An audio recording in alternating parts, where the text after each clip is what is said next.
그래프로 보는 10년간 분기별 재무제표 분석.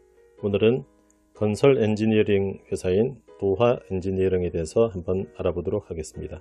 네, 도화 엔지니어링은 1957년 8월에 설립이 되었고, 말씀드렸듯이 건설 엔지니어링을 주업으로 하고 있습니다. 2010년 8월 12일에 유가증권 시장에 상장을 하였습니다. 대주주로는 곽영필 회장 외에 특수관계인이 47.7% 정도 소유를 하고 있고, 나머지 개인 주주들이 있습니다.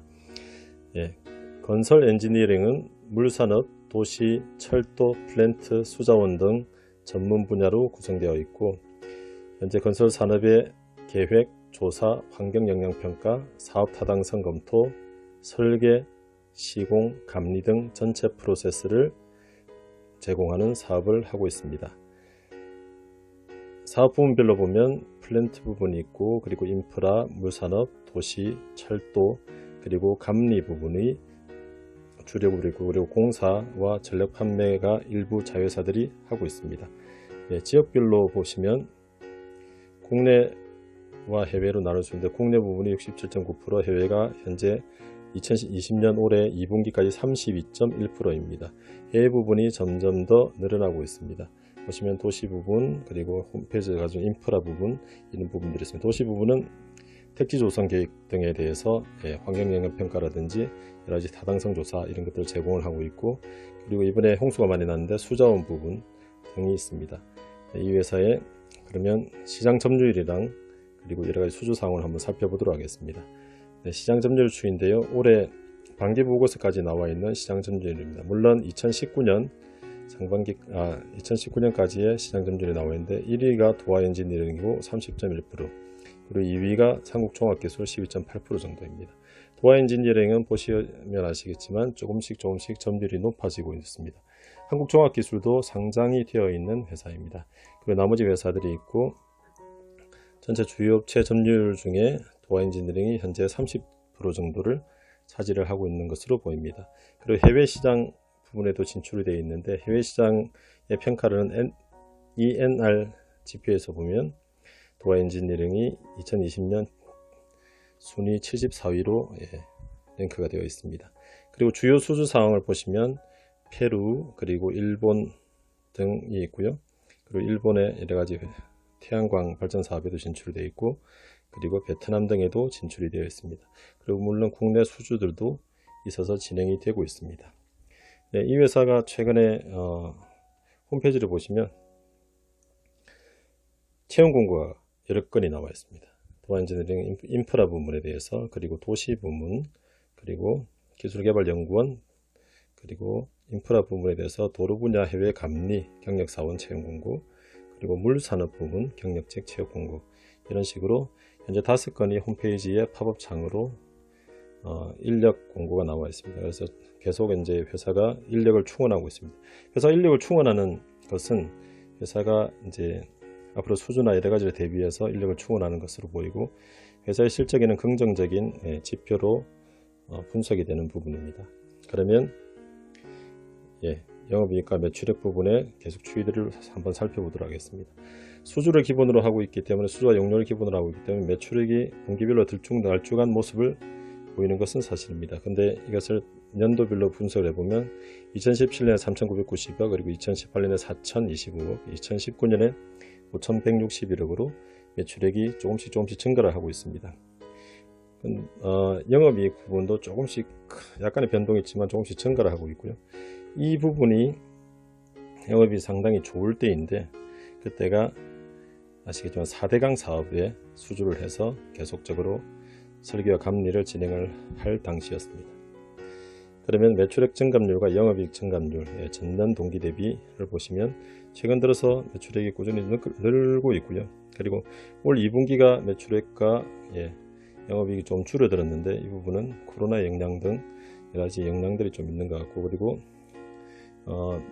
미공사 청구권에 대해서 조금 충당금을 쌓은 부분이 있습니다. 네, 그러면 OPM, NPM, 그리고 ROE 등을 한번 살펴보도록 하겠습니다. 이 회사는 인력을 통한 서비스를 제공을 하는 회사이기 때문에 원재료가 필요 없기 때문에 매출 총이익률 이런 것들은 없고요. 영업이익률 OPM을 보면 현재 그렇게 높지 않은 상황입니다. 그리고 순이익률도 보면 2.1% 정도 이렇게 기록이 되고 있고요. 거의 영업이익률도 5% 전후를 계속 왔다 갔다 하고 있는 상황에 있습니다. 그래서 ROE도 현재 5%와 한 7, 8% 사이를 이렇게 왔다 갔다 하는 수준이고요. 아까 말씀드렸듯이 이때가 4대강 사업에 대한 수익을 내고 있을 당시였기 때문에 상당히 높은 수준의 유지를 하고 있었습니다. 근데 그 이후로 그만한 성과가 없었고요. 그리고 잠시 순이익이 변동이 될 때가 있었는데 2015년 2분기에 투자부동산 처분이익이 252억이 생겼었고, 그리고 순이익이 좋지 않을 때가 2016년 3분기가 있었는데 이때 법인세 추징을 한번 당하면서 100억 정도 내면서 순이익이 줄어들었던 상황이 있습니다. 네, 그러면 ROE를 세 가지 매출액 순이익률과 그리고 총자산 회전율, 부채 비율을 세 가지로 나눠서 분석을 하는 듀퐁 분석을 한번 보도록 하겠습니다. 보면 ROE가 파란색 선 그래프인데 8%와 6% 정도 사이를 왔다 갔다 하고 있고, 아까 보신 것처럼 이 당시가 순이익이 좀 약간 변동이 있을 때였습니다. 그것을 제외하면 현재 부채 비율이 증가를 한 부분이 ROE 증가에 약간 영향을 미쳤고, 매출액 순이익률 부분은 크게 변하지 않았습니다.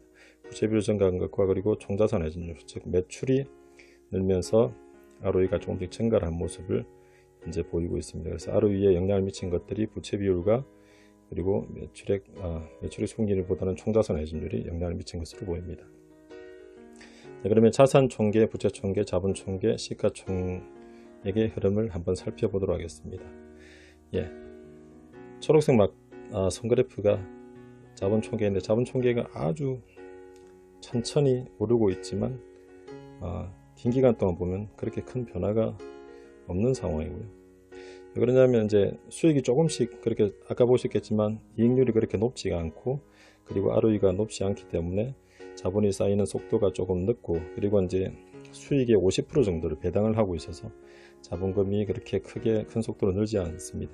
시가 배당률은 최근 몇 년 동안은 2%와 2.5%, 3% 사이를 왔다 갔다 하고 있는 모습이고요.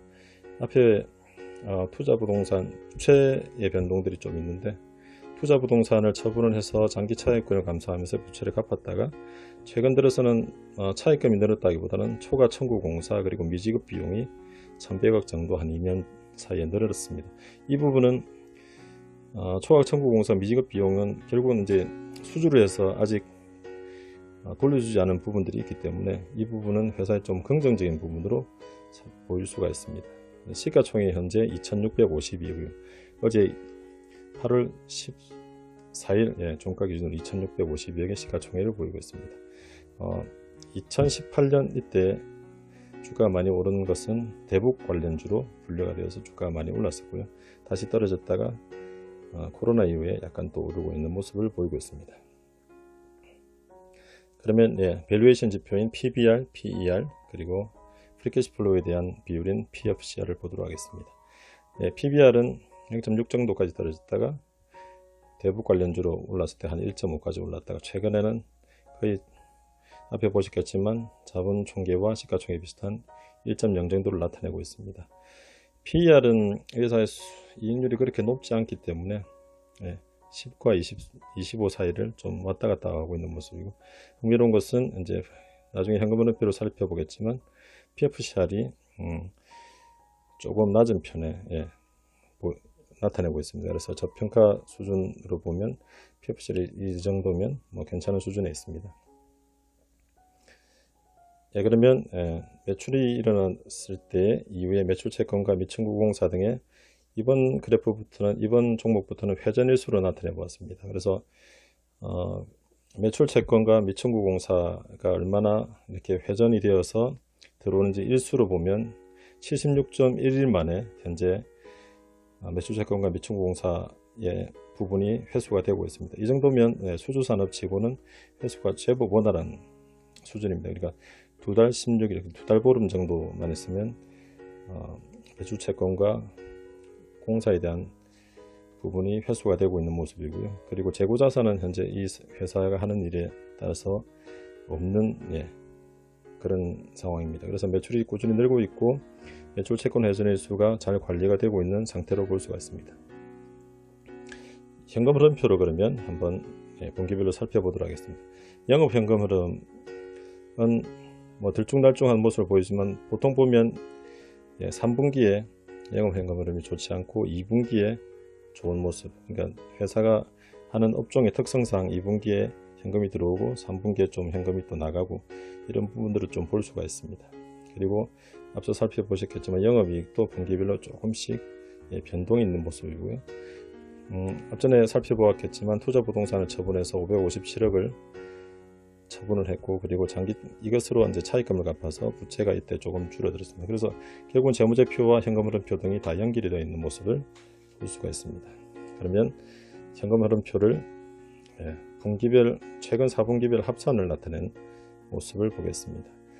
보시면 뭐 앞에 분기별로 나왔던 것들이 그대로 쌓여서 나타낸 모습이고, 영업이익보다는 영업 현금 흐름과 그리고 유무형자산 투자가 별로 없는 회사이기 때문에 프리캐시 플로우가 영업이익보다는 훨씬 좋은 모습입니다. 그래서 앞에 베리에이션 지표에서도 PFCR이 제법 좋은 모습을 나타낸 모습을 볼 수가 있습니다.